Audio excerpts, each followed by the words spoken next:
ओम शांति। हम हर रोज़ सुबह यूट्यूब पर अमृत वेला योग ज्वालामुखी योग लाइव करते हैं, जहाँ पे हम किसी भी म्यूज़िक का यूज़ किए बिना कम से कम कमेंट्री में पावरफुल अशरीरी स्थिति और पावरफुल कंबाइंड स्वरूप में स्थित रहने का अभ्यास करते हैं। तो सभी को आमंत्रण है, ज्वाइन करिएगा ज़रूर। और इस वीडियो को लाइक करके ज़्यादा से ज़्यादा आत्माओं तक पहुंचने के लिए हमें सहयोग ज़रूर करें। ओम शांति। आज है 13 जून 2026। प्रातः मुरली मधुबन से। बाप दादा कहे, मीठे बच्चे, बाप आए हैं सारी दुनिया से विकारों की तपत बुझाए, सबको शीतल बनाने, ज्ञान बरसात शीतल बना देती है।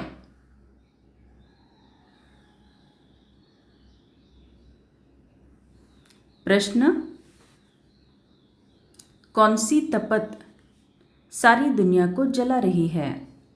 उत्तर, काम विकार की तपत सारी दुनिया को जला रही है। सब काम अग्नि में जलकर काले हो गए हैं। बाप ज्ञान वर्षा से उन्हें शीतल बनाते हैं।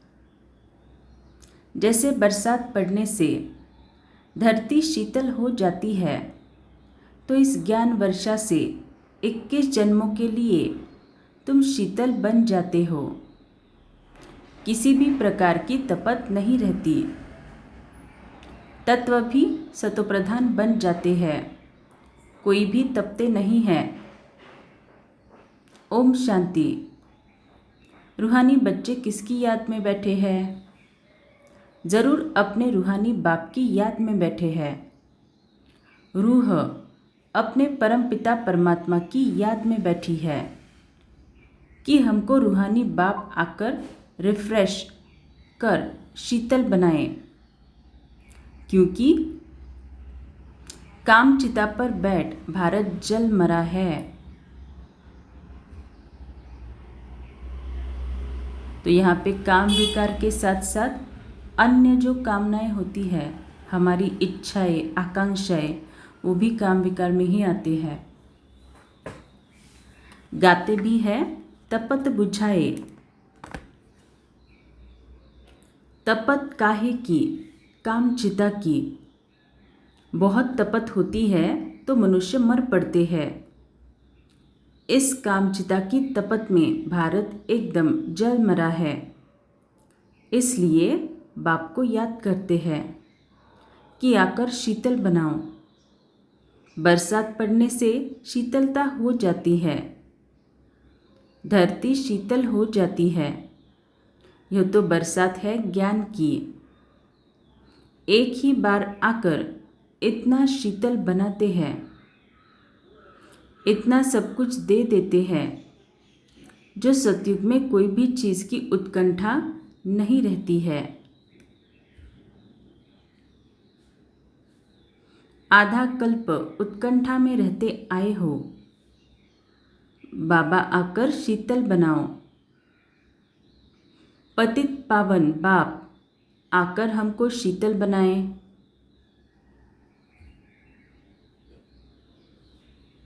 इस ज्ञान वर्षा से भारत अथवा सारी दुनिया शीतल होती जाती है। तुम स्वर्ग के मालिक बन जाते हो। मनुष्य मरते हैं तो कहते हैं स्वर्गवासी हुआ। वह तो सिर्फ मुख मीठा करते हैं। तुम जानते हो स्वर्ग की अब स्थापना हो रही है। बाबा आया हुआ है, यह ज्ञान की वर्षा कर रहे हैं। शीतलता का असर 21 जन्म तक रहता है। वहाँ न बरसात न किसी भी चीज़ की इच्छा रहती है। सदैव बाहर ही बाहर रहती है। वहाँ कोई भी प्रकार का दुख नहीं रहता। सूर्य भी सतोप्रधान बन जाता है, कभी तपत नहीं दिखाते हैं। तुम सारे विश्व के मालिक बन जाते हो। अभी तो गुलाम है ना, गाते भी है, मैं गुलाम तेरा। बाप को याद करते हैं। अब बाप कहते हैं तुम्हारी सेवा में मैं तुम्हारा गुलाम आकर बना हूँ। तुम बच्चों की सेवा करता हूँ। पराये पतित देश पतित शरीर में मैं आता हूँ। इस पतित दुनिया में एक भी पावन हो नहीं सकता। सतयुग को पावन, कलयुग को पतित कहा जाता है, क्योंकि सब विकारी है। भारतवासी ही इस नॉलेज को समझेंगे। जिन्होंने 84 जन्म लिए हैं वही यह नॉलेज सुनेंगे।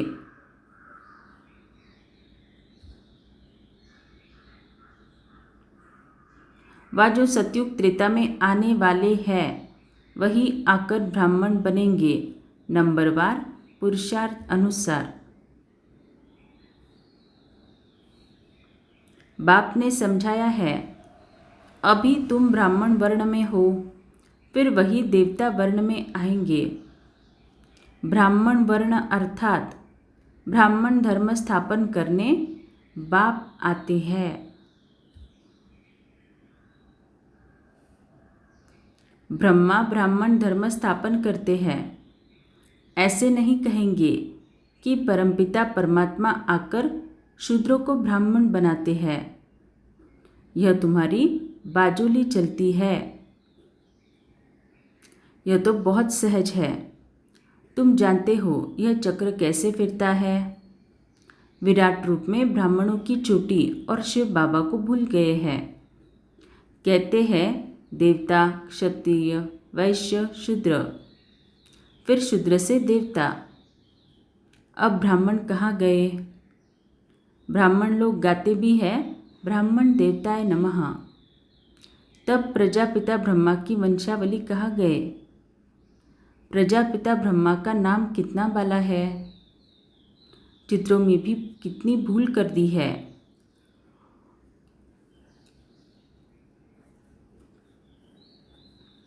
प्रजापिता ब्रह्मा की औलाद का कोई नाम निशान नहीं है। स्कूल में टीचर पढ़ाते हैं, वह फिर भी सोर्स ऑफ इनकम है। एम ऑब्जेक्ट तो ज़रूर चाहिए। तुम बच्चे जानते हो उस पढ़ाई से ही मर्तबा मिलता है। पतित दुनिया में भगवान आकर पतितों को पढ़ाते हैं। बाप कहते हैं मैं तुम बच्चों को पढ़ाकर पावन बनाता हूँ। इस पढ़ाई से इनकम देखो कितनी भारी है। आधा कल्प के लिए तुम तकदीर बनाते हो। भारत में गाया हुआ है 21 पीढ़ी। अब तुम बेहद के बाप से 21 पीढ़ी बेहद का वर्षा पाते हो। लौकिक बाप का है अल्पकाल का क्षण भंगुर का वर्षा। इस बाप से तुम ऐसा वर्षा पाते हो जो पीढ़ी बाय पीढ़ी तुमको दुख नहीं रहेगा। भारत में ही बेहद के सुख था। यह ज्ञान और किसकी बुद्धि में नहीं है। यह ज्ञान देने वाला बाप जाने और जिनको देते हैं वो जाने और न कोई जाने। ग्रंथ में भी उनकी महिमा गाई हुई है। एक ओंकार निराकार निरअहंकार। इसका अर्थ भी अभी तुम समझते हो। वो तो सिर्फ गाते हैं निरअहंकारी। इतनी बड़ी अथॉरिटी होते हुए भी उनको कोई अहंकार नहीं है। यहाँ थोड़ी भी पोजीशन वाले होते हैं तो कितना नशा उन्हों को रहता है। वह है अल्पकाल वाले मर्तबे का नशा कि मैं फलाना हूँ। अब तुमको इस रूहानी पढ़ाई का नशा है। तुम्हारी आत्मा अभी जानती है आत्मा अभिमानी बनना है, तभी बाप को याद कर सकेंगे।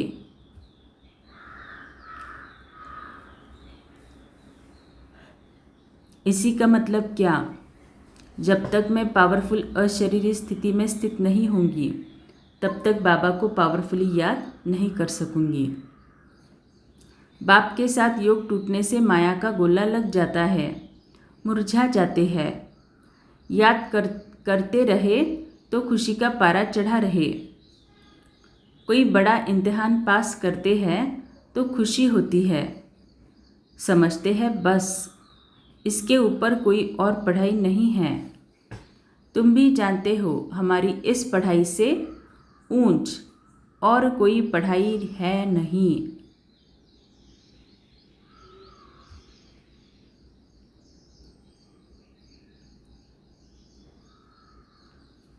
तो लोग यहाँ से भारत से बाहर निकलकर फॉरेन जाते हैं, अलग अलग स्टडीज़ करते हैं, तो उनको कितना नशा रहता है कि हम इस फलाने देश में स्टडी कर रहे हैं या फिर हमारा बच्चा उस फलाने देश में स्टडी कर रहा है। तो बाबा बोल रहे हैं हम जो मुरली की पढ़ाई पढ़ते हैं ना, जहाँ पे शिव बाबा हमें पढ़ाते हैं, इस पढ़ाई से कोई ऊंच पढ़ाई है ही नहीं। और ऊपर बाबा ने कहा कि हमें इस पढ़ाई का नशा रहना चाहिए। तो चेक करना सच में हमें इस बात का नशा रहता है। इन लक्ष्मी नारायण ने पास्ट में ज़रूर ऐसी पढ़ाई की है, राजयोग सीखे हैं तब महाराजा महारानी बने हैं। राजयोग तो मशहूर है, परम पिता परमात्मा आकर राजयोग सिखाते हैं स्वर्ग के लिए। कहते भी हैं पास्ट में ऐसे कर्म किए हैं तब यह बने हैं। तुम जानते हो इस जन्म में हम ऐसे कर्म सीखते हैं जो भविष्य 21 जन्म के लिए राज्य करेंगे, वह स्वर्ग में विराजमान होंगे। यथा राजा रानी तथा प्रजा भी है ना, राजधानी है ना। बाप आया है राजधानी स्थापन करने, फिर तुम जाकर 21 जन्म पालना करेंगे। 21 जन्म तो दुख भोगा है, वह सब खत्म हो जाएंगे। भारत को स्वर्ग कहा जाता है, अभी तो नर्क है। सृष्टि कितनी बदल गई है, वह राजाई कहाँ चली गई।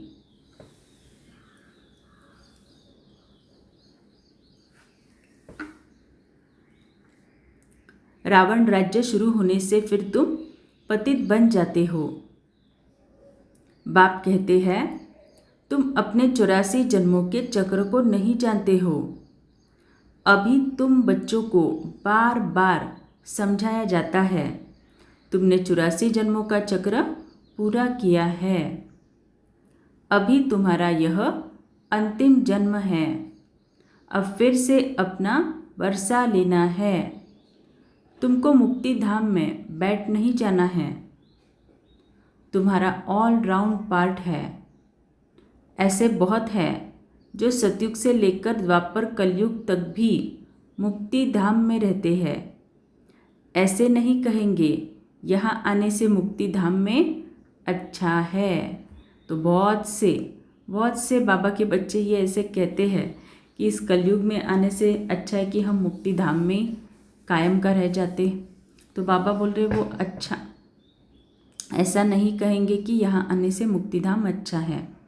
वह तो मच्छरों सदृश हो गया, आया और यह गया। मनुष्यों की महिमा गाई जाती है। यह मंदिर किसके है जो शुरू से लेके पाठ बजाते आए हैं, उन्हों के ही यादगार बनते आए हैं। अंडरलाइन करना, जो शुरू से लेकर पाठ बजाते आए हैं, माना जो सतयुग आदि से आए हैं, उन्हों के ही यादगार बनते आए हैं। तो जो हम बड़े बड़े मंदिर दिखते हैं जहाँ पे बोलते हैं कि जहाँ पे जाके मन्नतें पूरी होती है, ऐसे मंदिर जहाँ पे दूर दूर शहरों से लोग जाके उन देवी देवताओं के दर्शन लेते हैं, वो किसके मंदिर हैं? वो उन्हों के मंदिर हैं जो सतयुग के फर्स्ट से आदि से ही जिन्होंने पाठ बजाया है। तो सतयुग के आदि में आए हैं, इसी का मतलब क्या? संगम युग पर उतना उन्होंने तगड़ा पुरुषार्थ किया होगा। तो जो तीव्र पुरुषार्थी होंगे, अति तीव्र, उन्हों के ही फिर ड्रामा प्लान अनुसार विधिवत मंदिर बनेंगे।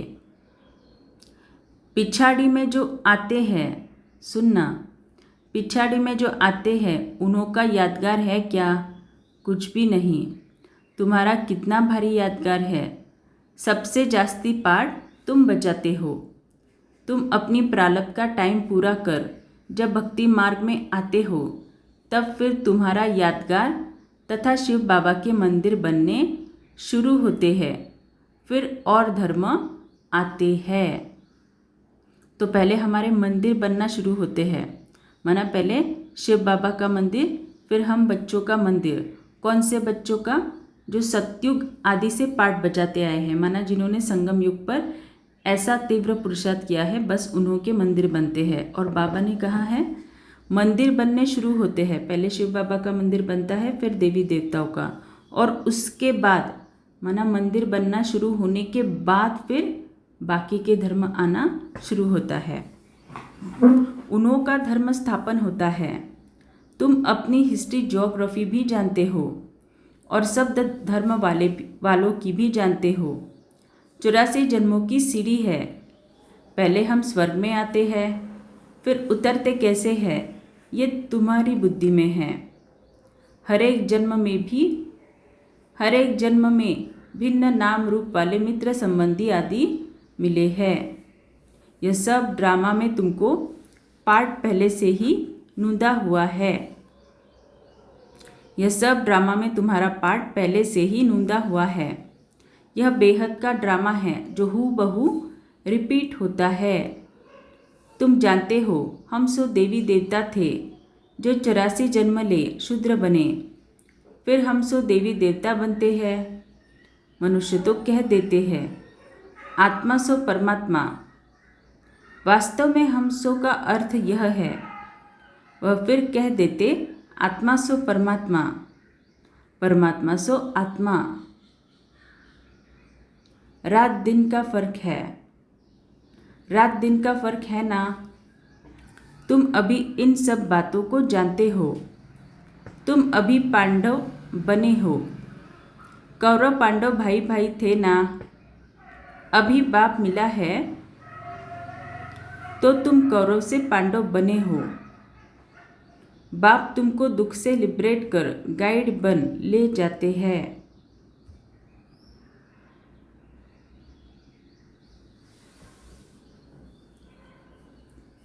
घर का तो किसको पता नहीं है। वह कहते हैं आत्मा ब्रह्म में लीन हो जाएगी तो घर थोड़े ही ठहरा, घर में तो रहा जाता है। उनको इनकॉर्पोरियल वर्ल्ड कहा जाता है। अभी तुम बच्चे जानते हो हम निराकारी आत्मा निराकार वर्ल्ड में बिंदी मिसल निवास करते हैं। वहाँ भी निराकारी झाड़ है। यह ड्रामा बनाया हुआ है। बीज को और झाड़ को जानना है।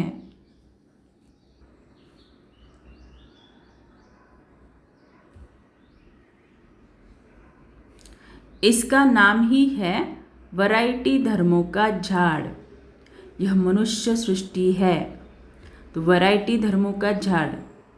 हमने कभी ऐसा पेड़ देखा है क्या? एक ही पेड़ पे चीकू कोई भी फल आएंगे, अंजीर भी आएगा, सेब भी आएगा, मैंगो भी आएगा, ऐसे नहीं होता ना। कोई तो एक ही वैरायटी आएगी। तो बाबा यहाँ पे बोल रहे ये है वैरायटी धर्मों का झाड़। माना कल्पवृक्ष एक है लेकिन उसमें अलग अलग धर्म के पत्ते फूल जो भी है अलग अलग धर्म के, एक धर्म के नहीं है, इसीलिए वैरायटी धर्मों का झाड़। इनका बीज रूप बाप है। कितनी वैरायटी है। हर एक धर्म वाले के फीचर्स न्यारे। फिर यहाँ भी एक की शक्ल न मिले दूसरे से। यह भी ड्रामा बना हुआ है। कल्पवृक्ष की आयु 5000 वर्ष है। यह बाप ही समझाते हैं। मनुष्य एक्टर्स है। यहाँ पाठ बजाने आते हैं। यह मांडवा है रोशनी के लिए। सूर्य चांद आदि है। यह कोई देवता थोड़े ही है। यह तो बस बत्तियाँ है, परंतु सर्विस करते हैं इसलिए देवता कह देते हैं। वास्तव में देवताएं कोई सर्विस नहीं करते हैं। सर्विस तो तुम बच्चे करते हो। बाप ओबीडिएंट सर्वेंट है। बच्चे दुखी होते हैं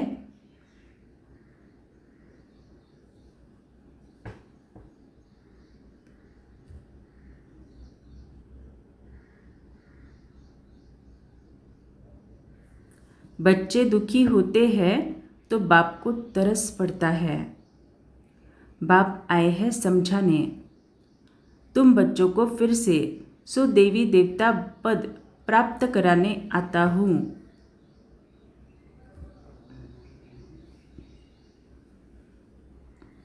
चढ़ती कला उतरती कला हर चीज़ की होती है। पुरानी दुनिया को तमोप्रधान, नई दुनिया को सतोप्रधान कहा जाता है। हर एक चीज़ नई सो पुरानी होती है। आत्मा कहती है यह शरीर भी तमोप्रधान पतित है। यह सतयुग में आत्मा और शरीर सतोप्रधान थे। माया नहीं खपाते थे। आत्मा को अब ज्ञान मिला है, स्मृति आई है। हम 84 जन्म लेते हैं।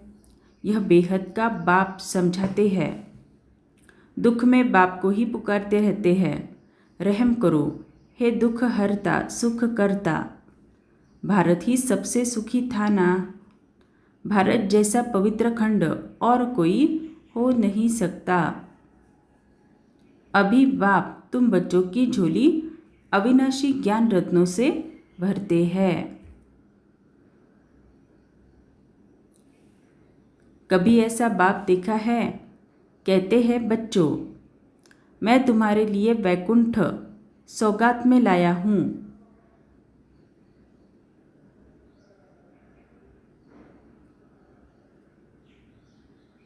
तुम स्वर्गवासी थे, अब पतित नरकवासी बन पड़े हो। पावन उनको कहा जाता है जो विकार में नहीं जाते हैं। सतयुग में है संपूर्ण निर्विकारी।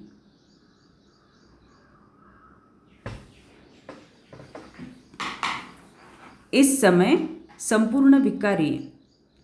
बाप कहते हैं तुम भी संपूर्ण निर्विकारी थे, अब संपूर्ण विकारी बने हो। फिर संपूर्ण निर्विकारी देवता पद पाना है बाप को याद करने से।